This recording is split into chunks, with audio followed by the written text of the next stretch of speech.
Hey guys, welcome back. இப்போ எல்லா இடத்துலையும் கை வச்சாச்சு. இப்போ மிக முக்கியமான ஒரு பர்சன் மேல ஸ்டார்ட் பண்ணிட்டாங்க நம்ம சிஎம் ஜோசப் விஜய் அவர்கள்.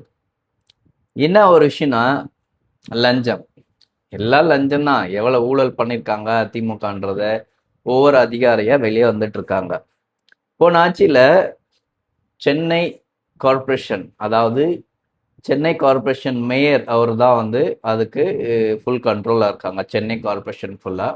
அதாவது யார் தெரியுங்களா? சேகர் பாபு கூட இருப்பாங்களே மேடம், மேயர் மேடம், பான்ஸ் பிரியா மேடம். அவங்க அந்த கார்ப்பரேஷன் ஊழியர்கள், அதாவது அரசு ஊழியர்கள் வேலை வாய்ப்புக்காக ஒரு மாணவர்கிட்ட 7 லட்ச ரூபாய் பணம் வாங்கியிருக்காங்க. அது கரெக்ட் பிரைப் லாஸ்ட் இயர். அது வந்து திருப்பி கொடுத்துருக்காங்க. திருப்பி கொடுத்தும் இருந்தாலும் அது வந்து லஞ்சம் வாங்கினதா தான் அர்த்தம். அது இப்போ ரீசெண்டாக இப்போ தான் கொடுக்க முயற்சி பண்ணும் போது அதை வந்து கைங்காலமாக பிடிச்சிருக்காங்க. ஸோ சென்னை கார்பரேஷன் மொத்தமாக 7 பேரை சஸ்பெண்ட் பண்ணியிருக்காங்க, கவர்மெண்ட் எம்ப்ளாயிஸை. லாஸ்ட் இயர் வந்து ஜாப் ஃபார் கேஷ் அப்படின்ற ஒரு இமேஜை கிரியேட் பண்ணியிருக்காங்க. அதுக்காக ஒரு மாணவர்கிட்ட 7 லட்ச ரூபா பணம் வாங்கி அது கையில் கடமாக சிக்கிட்டாங்க. அதில் நம்ம ஜோசப் விஜய் அவர்கள் 7 பேரும் இம்மிடியட்டாக சஸ்பெண்ட் பண்ணியிருக்காங்க உத்தரவு. இப்போ யாருக்கு இதெல்லாம் பேனிக் ஆகும்னா, எடுத்ததுமே நம்ம மேலே போகக்கூடாதுன்றதுனால அடிப்படை, அதாவது கீழேருந்து கொஞ்சம் கொஞ்சமாக எங்கெங்கே இருக்கு ஊழல், இதுவரையும் சென்னையில் அந்த மேயர் பிரியான்றவங்க விஜய் அவர்களே மீட் பண்ணதே இல்லை.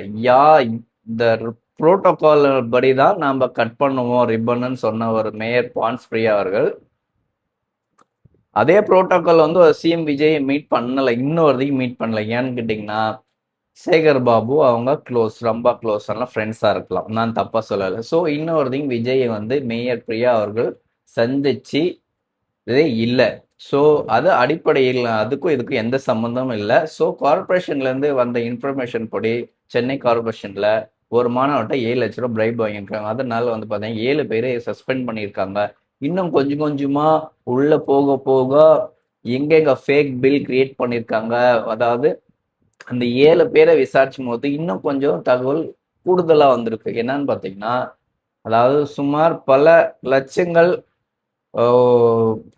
இந்த உபகரணங்கள் வாங்குவாங்க பார்த்தீங்களா, அந்த மாதிரி ஃபேக்கான பில்லை கிரியேட் பண்ணி எந்த ஒரு ப்ராடக்ட்டும் வாங்கினது கிடையாது. அதாவது இந்த கார்பரேஷனுக்கு சனிக்கு இந்த மாதிரி எல்லாம் வாங்குவாங்க. அந்த மாதிரி ப்ராடக்ட் வாங்கினா பில் கிரியேட் பண்ணி எந்த ப்ராடக்ட்டும் வாங்கினதா அங்கே கணக்கு இல்லை. ஸோ இனிமேல் கொஞ்சம் கொஞ்சமாக சென்னை கார்பரேஷன் ஊழல் வெளியே வரும்.